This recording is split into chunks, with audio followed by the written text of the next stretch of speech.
Hey guys नमस्कार। आप लोगों का टॉप 10 क्लासेस के प्यारे सी यूट्यूब चैनल पर आप लोगों का स्वागत है। तो गाइस आज हम लोग जो है कक्षा 9 के मैथ की चर्चा करने वाले हैं और भी प्रश्नावली कौन सा प्रश्नावली है 1.4 का अध्ययन करने वाले हैं। गाइस इस चैप्टर में 2 ही सवाल दिया गया है और वो 2 सवाल जो है हमने पहले से व्हाइट बोर्ड पे बना के रखा है, लगा के रखा है।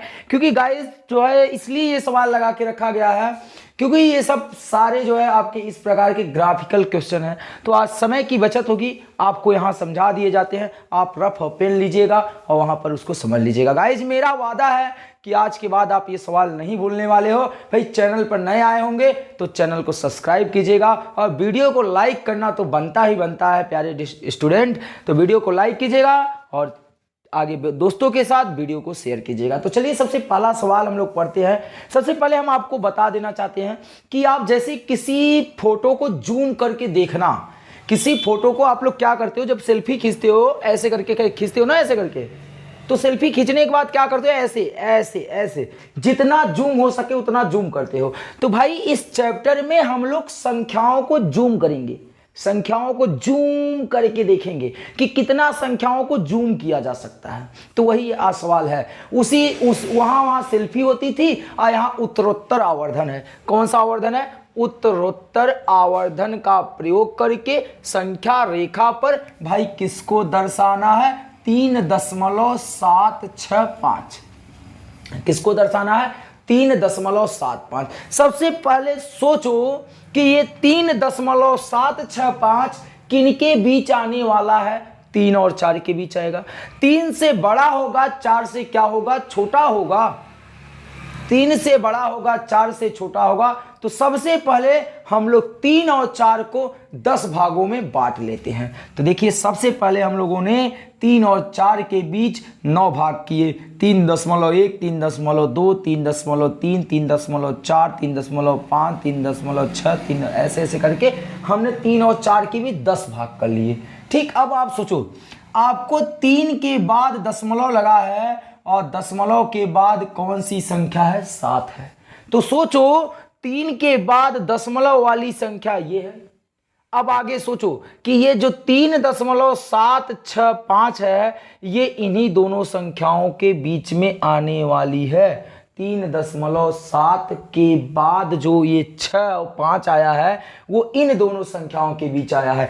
तो इन दोनों संख्याओं पे हम लोग उत्तरोत्तर आवर्धन लगाए और जूम किए। अब इन दोनों संख्याओं को हम लोग जूम कर रहे हैं, प्रसार कर रहे हैं। तो 3.7 को जूम किए तो यहां पर आ गया, 3.8 को जूम किए तो यहां पर आ गया। अब 3.7 और 3.8 को भी 10 भागों में बांट देंगे। तो देखो 3.71, 3.72, 3.73 ऐसे ऐसे करके 3.79 फिर 3.8 आ गया। हमने इनको 9 भाग कर लिए। अब देखो 3.7 पहले मिल चुका है, फिर 6 ढूंढना है। किसको ढूंढना है? 6 को। तो देखो 3.76 आपका यहाँ पर है, 7 4 7 5 फिर 7 6। तो 3.76 मिल गया। अब मुझे आगे क्या चाहिए? 5। तो 3.765 इन दोनों संख्याओं के बीच में मिलने वाला है। तो भाई जैसे उसका जूम किए तो वैसे इन दोनों संख्याओं को जूम किए। ये वाली संख्या यहाँ पर आ गई, ये वाली संख्या आपकी यहाँ पर आ गई। 3.76 3.77 हो गए, जूम कर दिए। अब देखो अब आपको क्या चाहिए? 7 6 के बाद 5 चाहिए। तो चलो 9 भागों में बांटते हैं। 7 6 1, 7 6 2, 7 6 3, 7 6 4, फिर देखिए 3.765। जो संख्या आपको संख्या रेखा पे दर्शानी थी वो रेखा आपको मिल गई। कहाँ मिली? 3.765। और हम लोगों ने उत्तरोत्तर आवर्धन के द्वारा इस 3.765 वाली संख्या को हम लोगों ने क्या कर लिया? जूम कर लिया और इसे संख्या रेखा पे दिखा दिए। बात समझ में आई? एक बार पुनः रिपीट करते हैं सवाल को। आपको उत्तरोत्तर आवर्धन का प्रयोग करके 3.765 को संख्या रेखा पे दर्शाना था। मैंने कहा जिस प्रकार किसी सेल्फी को खींचते हो उसको आप लोग जूम करके देखते हो, वही कंडीशन यहाँ पर भी है कि संख्या को हम लोग जूम करके देखेंगे। तो कहाँ तक जूम करना है? 765 अर्थात पॉइंट के 3 अंक तक जूम करके देखेंगे। तो सबसे पहले 3.7 को ग्राफ पे ढूंढेंगे। तो 3.7 है वो 3 और 4 के बीच आएगा, वो 3 से बड़ा होगा, 4 से क्या होगा? छोटा होगा।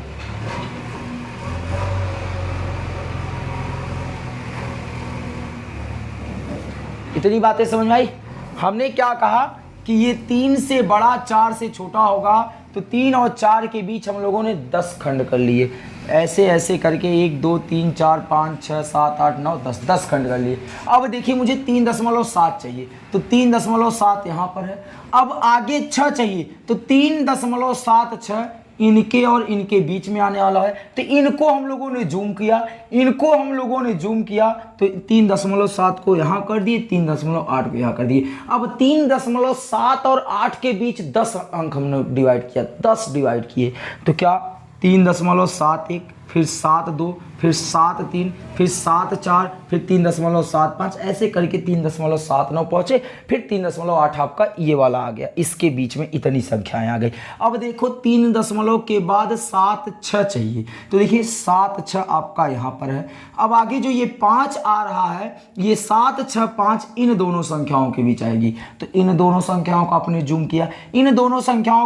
किया, तो ये वाली संख्या यहाँ आ गई, ये वाली संख्या यहाँ आ गई। अब 3.76 1 लिखेंगे, फिर 7.6 2 लिखेंगे, फिर 3.76 3 लिखेंगे। ऐसे ऐसे करके आपको जो संख्या दर्शानी थी वो संख्या प्राप्त हो जाएगी। वो संख्या क्या हो जाएगी? ये वाली 3.765। तो इस प्रकार गाइज आप किसी भी संख्या को संख्या रेखा पे दर्शा सकते हैं। आगे हम लोग चर्चा करते हैं दूसरे प्रश्न की। दूसरा प्रश्न क्या है? 4 दशमलव स्थानों तक, यानी आपको इस यहाँ देखिए, यहाँ 3 अंक तक आपको दिखाना था, यहाँ क्या 4 दशमलव स्थानों तक संख्या रेखा पर 4.26 को दिखाइए। तो हमने आपको बताया कि कल ही इससे पिछले वाले चैप्टर हम लोगों ने चर्चा किया है कि जिस संख्या पे बार लगी रहती है वो संख्या बार बार आने लगती है। अर्थात मुझे दशमलव के 4 अंक तक लिखना था, तो 1 2 दिया था, 2 ठो और बढ़ा लिया, अर्थात 2 6 बार बार आ जाएगा।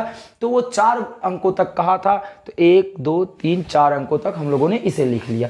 इतनी बातें समझ में आई? अगर कोई डाउट हो रहा हो प्यारे बच्चों, तो कमेंट बॉक्स में कमेंट जरूर कीजिएगा। ये आपके जो टीचर हैं या जो आपके टॉप 10 क्लासेस वाले हैं जरूर आपके हर एक कमेंट का जवाब देंगे। तो चलिए ध्यान से समझते हैं। अब हमने क्या किया, मुझे 4.2 देखना है, पहले 4.2, बाकी आगे की संख्या हम लोग धीरे धीरे देखेंगे। पहले 4.2 को तो जूम करें। तो 4.2 जो है 4 से बड़ा है और 5 से छोटा है, तो 4 और 5 के बीच हम लोग 4.2 को ढूंढने चले। तो सबसे पहले इनको 10 भागों में बांट दिए, 4.1, 4.2, 4.3, 4.4, 4.5, 4.6, 4.7, ऐसे करके 5 तक पहुंच गए हम लोग। ठीक, अब देखिए कि 4.2 था, तो देखिए ये 4.2 आपका मिल गया। ये अब ये जो 4.26 आने वाला है, ये इनके और इनके बीच में आने वाला है। तो हमने इन पे उत्तरोत्तर आवर्धन लगाया और इनका जूम कर दिया। इनको जूम किए तो ये वाली संख्या यहाँ आ गई, ये वाली संख्या आपकी यहाँ पर पहुँच गई। फिर अब इनमें 10 भाग कर दिए। अब 4.2 1 हो जाएगा, 4.22, फिर 4.23, 2 4 2 5, ऐसे करते करते हम लोग जो है लास्ट संख्या 9 तक ले जाएंगे। ठीक, इतनी बातें समझ में आई? इतनी बातें आपको समझ में आई? अब देखिए मुझे 4.2 के बाद 6 चाहिए, तो 4.2 के बाद 6 यहाँ पर आ रहा है इस वाली संख्या पर। अब ये 2 6 यहाँ पर मिला, पर आगे मुझे 2 चाहिए, तो 2 6 2 इन दोनों संख्याओं के बीच होने वाली है। तो इन दोनों संख्याओं का जूम कर दिए, ये वाली संख्या आपकी यहाँ पर आ गई और ये वाली संख्या आपकी यहाँ पर आ गई। इतनी बातें क्लियर हो गई? इतनी बातें क्लियर हुई? किसी को कोई दिक्कत नहीं होनी चाहिए। चलो अब 4.26 आ गए, 4.27 आ गए। अब इनमें 10 भाग करते हैं, इनका 10 भाग करेंगे तो 4.261, 4.262, 4.263, ऐसे करते करते ये यहाँ तक लिख डाले। अब मुझे 262 चाहिए, तो 262 यहाँ पर है, ये देख रहे हैं 4.262 दिखाई पड़ रहा है। पर अब आगे दो नहीं, फिर 6 चाहिए, आगे क्या चाहिए 6। तो ये जो 6 है ये इन दोनों अंकों के बीच में आने वाला है, तो हमने इन दोनों अंकों का प्रसार किया, इन दोनों अंकों को जूम कर दिया। बात समझ आए? इन दोनों अंकों को हम लोगों ने क्या किया, जूम किया। अब यहाँ ला दिए इनको, यहाँ पहुँचा दिए इनको। अब इनमें 10 भाग कर दिए, तो 4.262 पहले से था, फिर एक भाग, फिर 4.2621, फिर दूसरा भाग 4.2622, फिर 4.2623, इसी प्रकार 10 भाग किए। अब जो संख्या थी 2626 वो कहाँ दिख रही है, वो संख्या आपको दिख रही है 4.266, ये वाली संख्या। तो संख्या रेखा पे आपने इस वाले संख्या को क्या कर लिए, दर्शा लिए। तो गाइज इस प्रकार आपका ये चैप्टर समाप्त हो जाता है, ये सवाल भी समाप्त हो जाता है। आई होप कि आज के दोनों सवाल आपको जरूर समझ में आया होगा गाइज। यदि सवाल आपको समझ में आया होगा तो ये वीडियो सभी दोस्तों के पास पहुंचना चाहिए जो आपके सहपाठी हैं और आपके साथ कक्षा 9 का पढ़ाई स्टार्ट किए हैं, उनके पास ये वीडियो पहुंचना चाहिए। ये आपकी जिम्मेदारी है गाइज। तो वीडियो पसंद आई होगी तो वीडियो को लाइक कीजिएगा, और चैनल पर नए आए होंगे तो चैनल को सब्सक्राइब कीजिएगा और वीडियो देखिए, एंजॉय कीजिए। मिलते हैं आपको नेक्स्ट लेक्चर में, तब तक के लिए जय हिंद, जय Bharat. Thank you all dear student.